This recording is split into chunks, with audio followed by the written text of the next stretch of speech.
Greetings to our Trade Ally partners and welcome to the Focus on Energy 2020 Updates webinar. Today we'll be covering some of the things that are changing for 2020. Overall, these changes are pretty minor for most of you and for your customers. But we'll start out by talking very briefly just about customer satisfaction overall and how we're doing there. Then we'll get into some of the things that informed our approach for 2020 planning. Then we'll get into changes affecting both residential and business customers, followed by training initiative updates, and finally then we'll just talk about some events we've got coming up next year, as well as ways to stay in touch with us here at Focus on Energy.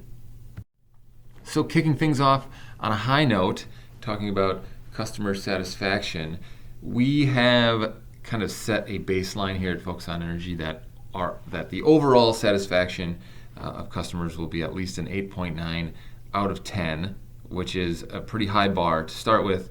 And I'm happy to report that as of today, December 13th at least, we are at a 9.2, almost 9.3 for the year 2019. So we're doing really great.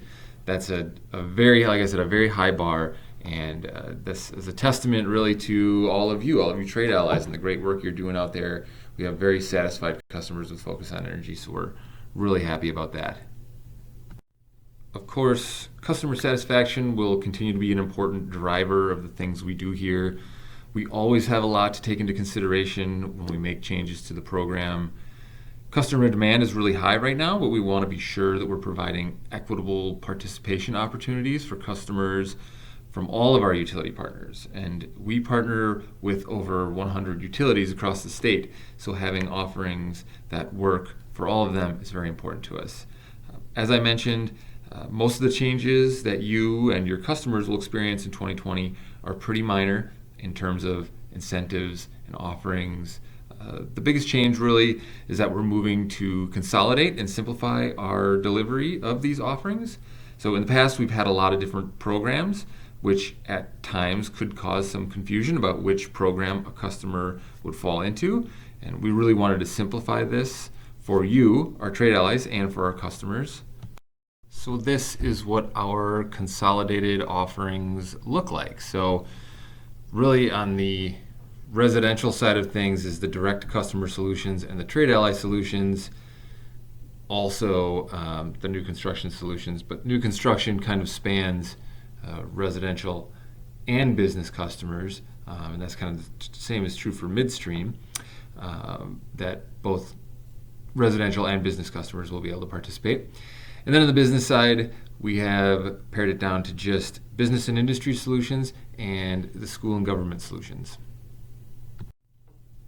But before we get sort of into the weeds on those new solutions, I did want to give you a bit of insight into Focus on Energy's budgets and what this looks like year over year. Focus on Energy's budget is determined largely by utility revenues, right? So it's ratepayers that pay into their utilities, and the utilities then pay a portion of their revenues to Focus on Energy. And it's based on a 3-year rolling average. So in those couple of winters where we had a polar vortex and utility revenues were higher, the Focus on Energy budgets reflected that. And you can see that here we haven't had a polar vortex in a while, and so in 2020 the budget is down a bit from what we've had over the past several years. In order to accommodate that smaller pool of money, we needed to tighten up our budgets. So that was also part of the need to do some of this reorganization, is having administrative efficiencies. So we're lowering our non-incentive budgets. So this is our administrative costs and things like processing incentives and things like that. We're really streamlining a lot of this stuff as much as we can. So we're cutting that by 20% in 2020 compared to 2019. And then the incentive budget is being reduced by about 9%. So you'll probably notice that some measures have a smaller incentive next year. It's not a lot of them, but there are some reductions that is necessitated by this. We've also reduced our energy savings goals, and that's in MMBTUs that you can see up there. It hasn't fallen at the same pace that our budget has, so we need to make up for that by being more efficient with the dollars that we do have available. So that gave you a pretty good peek into what's going on here as we move into 2020. And now I want to get into a few more of the specifics. Though I'm not going to be able to list every single change, I'll note that our website will be updated in the next few weeks here with much of the new content. Incentive catalogs for business customers will also be available before the end of the year, at least in a digital format. We're also preparing an overview document that will list every measure that has changed in those catalogs, so you don't have to work too hard to figure out what's different there. So starting here with our residential solutions, the direct to customer solutions are things like our appliance recycling program or packs where they can go online and just order a pack of light bulbs and aerators and things. Our online marketplace and our retail lighting, stuff like that, where customers can do this on their own. It's really simple, so that's direct to customer solutions. I'm not going to cover a whole lot more than that here today because it doesn't really touch Trade Allies. Trade Ally Solutions, of course, then I will be giving a lot more details on, but these are things that residential customers would call a contractor for. So if you're talking about replacing a furnace or doing some insulation, these are our Trade Ally Solutions. The midstream solutions is something that kind of spans between residential and business customers. It's a pretty small part of what we do. I'm going to save that until the end, but it is something that residential customers will be able to take advantage of, but I'm going to save that until after we talk about business solutions. So the Trade Ally Solutions, like I said, things like your heating and cooling equipment, building shell improvements, renewables like solar PV, these are all Trade Ally Solutions, and so these are something we're offered through there. Should be very familiar to many of you. This year, we're also going to be adding in-unit multifamily customers, so they'll be also eligible. So if they're in a building with more than 4 units, they will be eligible for many of these offerings. If you're working on a common area equipment, say like common area lighting in one of those buildings, that would still fall as part of the business and industry solutions. But if it's in a unit, then it should qualify for what's like whole home performance, traditionally that kind of stuff. So that's a nice addition. I think that'll simplify things a lot. We still have the tier 2 or the income qualified portion of those programs. Those are staying relatively unchanged. And then we're looking to also kind of simplify that income eligibility process, and so maybe look for that a little later in the year. So for building shell improvements, this is pretty much unchanged from the whole home offerings that you've maybe known that exist right now. This was changed last year in May to be a more prescriptive program, so we're not making any changes right now to that. It should be really very much the same as everything that you are used to right now, aside from what I mentioned earlier, which is that we're adding multifamily to be eligible. So if it's in their unit, you can do some of that whole home stuff in a multifamily setting as well. On the heating and cooling side of things, again, very much the same as the program that you've known for the past several years. The big change, I think, of course, is with the federal ECM baseline shift. So that has caused us to have to change the way we incentivize furnaces a little bit. So we're doing a tiered approach. You can see that table here. So really giving more money, trying to incentivize that highest level of efficiency in the furnaces. Also removing propane furnaces because we really don't have any energy savings that we can claim for those anymore. So those won't be eligible next year. Furnace and AC combo's got an updated incentive there, as well as smart thermostats. And there's no more requirement for it being a multi-stage furnace. Any single stage or any stage of furnace will meet the specific AFUE requirements, will be eligible for incentives. And here you can see the whole list of offerings for that heating and cooling equipment. This is the updated table. This will be posted to the website very soon. I'm not going to tick through all of these, but if it's something you really want to check into, you can just pause right here.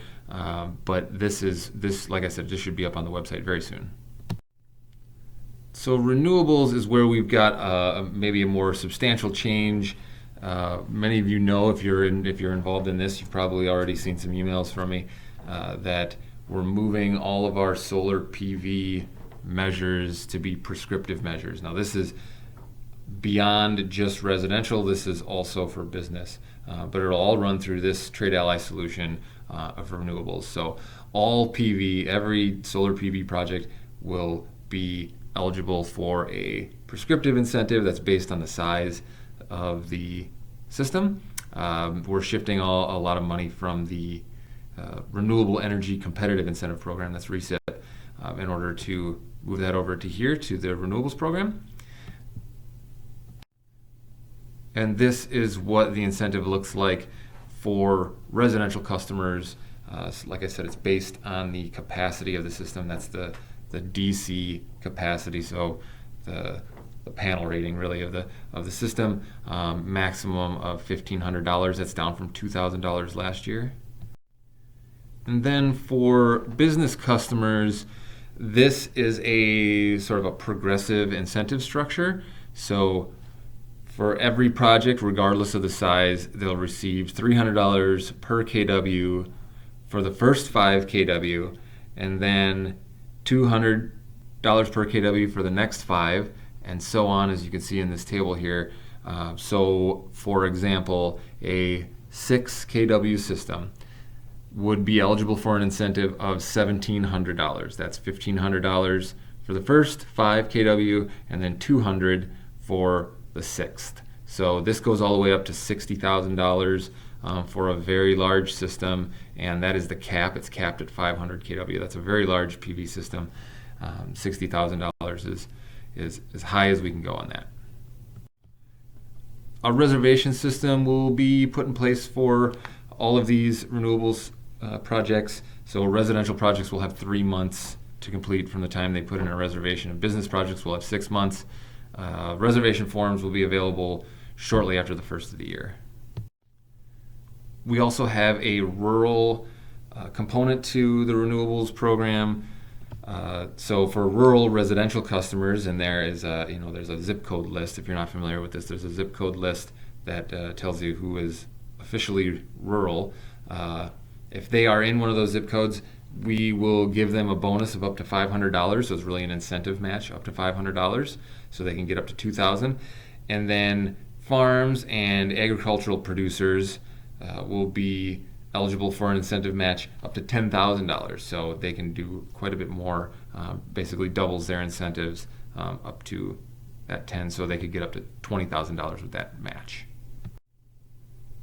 So I'm also going to mention about the RECIP program, the Renewable Energy Competitive Incentive Program, though it's actually kind of on the business side, but it just seems to fit here better. So like I said, we removed the solar PV from this program. We're also taking out ground source heat pumps.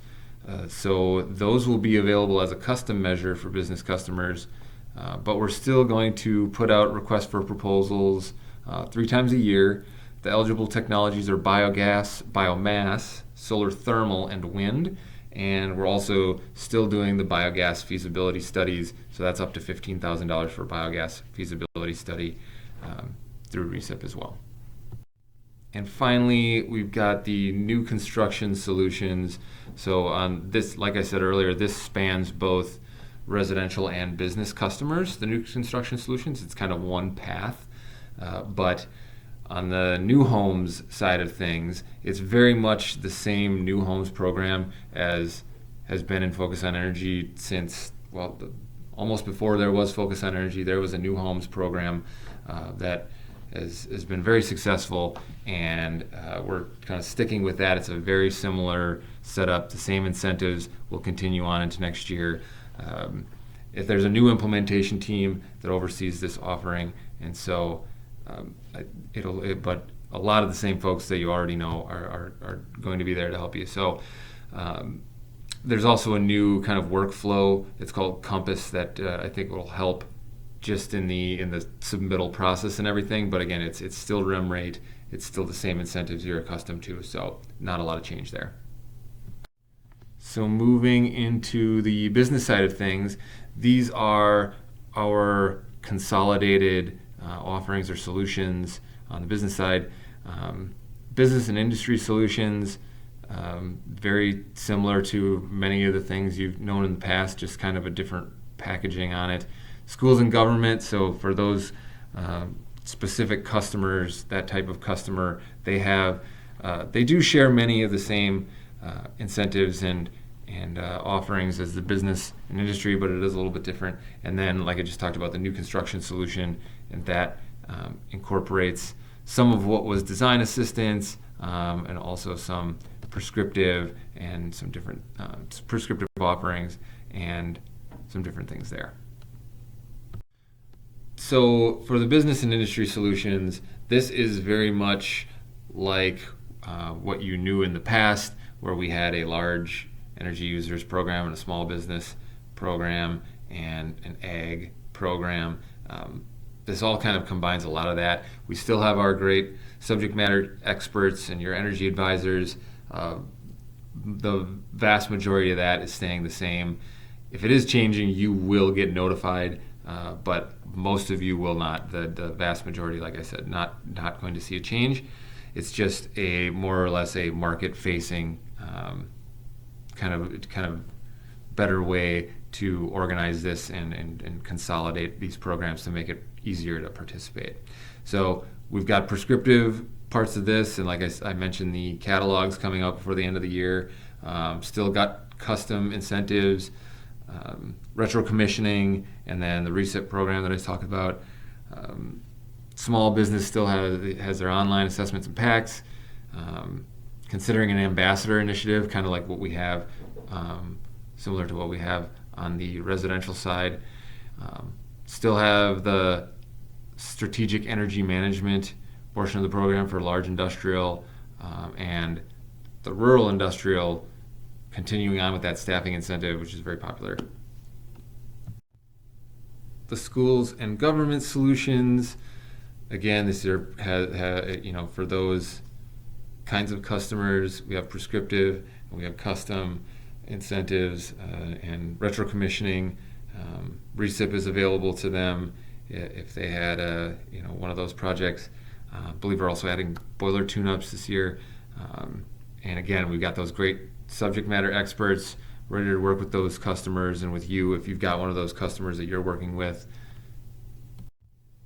And then the new construction solutions, so on the business side, there's going to be a new construction solutions portal. So this is really kind of the easiest way for a customer to let us know what they're working on and where they are in their project, and so we can best help them in the way that we best can. So if that's design assistance, hopefully we'll get to them early.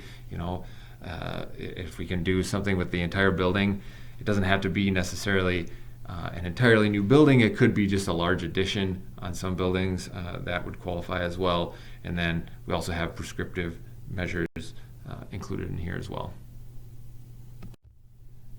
So in terms of prescriptive incentives on the business side, like I said, there are not any major changes here. This year there will not be a commercial kitchen equipment catalog. That's all going midstream.